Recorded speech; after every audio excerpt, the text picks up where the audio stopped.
Auzubillahi mina sheytaani rajiim. Bismillahi rahmaani rahiim. Asalaamaaleykum wa rahmatullahi wa barakaatu. Yéen waa Darou Salam Misbahou ñoo leen ziar di leen ñaanal jàmm, gudd fan, wér-gu-yaram, xéwal gu yaatu, defaru àdduna ak àllaaxira. di leen ñaan ngeen abonné suñu seen YouTube te xam ne Darou Salam Misbahou moom njëriñ rek moo fiy jaar. ginnaaw bu ngeen abonné par ngeen bës tous cloche notification mooy waral vidéo bu ñu dugal mu ñëw ci yéen. te ne dañuy ñëw ci ku bëgg waruwaay waaye balaa boobu ñu wax ne Darou Salam Misbahou dana leerlu, dana seet ku bëgg ku la seetal boo ko wooyee incha allah rabbi foo mën a nekk mu seetal wax la sa sarax wala sa càngaay nga dem defi ko yaa xam foo ko mën a defe ci. te ne ñu ñëw ci ku bëgg waruwaay daamar. Waruwaay nag yaatu na moom waaye daal ku bëgg waruwaay muy daamar lii ngay def waaye da ngay def astaghfirullah téeméer, def salaatu ala nabi téeméer, noonu lañ koy wirde.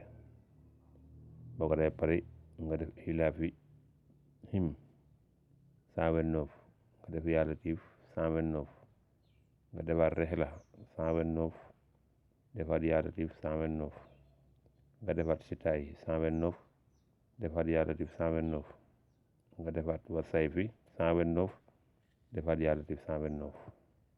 noonu ku bëgg waruwaay noonu la ko boo jëlee 129 nga darbu ko par 4 da lay jox 516. nga jëlaat fii yaa latiif bi nga darbu ko 129 par 4 da lay jox 516.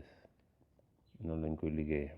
kon daal ku bëgg waruwaay da nga def astaghfirullah téeméer saa boo xëyee, nga def salaatu ala nabi téeméer boo man saa boo xëyee, nga def ilaafi him 129, def yaa latiif 129, def rexla 129, def yaa latiif 129, defaat sitaay 129, defaat yaa latiif 129, nga defaat wa sayfi 129, defaat yaa latiif 129. lii daal ci kàttanu suñ borom mag ñi daanañ ko jëfandikoo ku ci bëgg a waruwaay daana ko jëfandikoo topp ko ba am waruwaay. ku ko topp nag ci niñ ko waxee nii incha allahu rabbi da nga am waruwaay. waxuma la ay benn waruwaay sax wante ay waruwaay nga am. te waruwaay moom baax na ci ab jullit, ndax jullit moom daa war a bëgg daal dem rek dem. kon loolu nag ñu ngi ko jël ci tegtali mag ñi, ñu ngi ko jël tamit ci téere mag ñi. ñoom ñoo ko fi bàyyi woon ci ku yittewoo waruwaay te jamono bi moom jamonoy waruwaay la. ñoo ngi leen siyaar baax di leen ñaan jàmm, gudd woon wér, xéewal yaa defar àdduna ak àllaaxira. auzubillahi mina sheytaani rajiim. Bismillahi rahmaani rahiim. Asalaamaaleykum wa rahmatullahi wa barakaatu.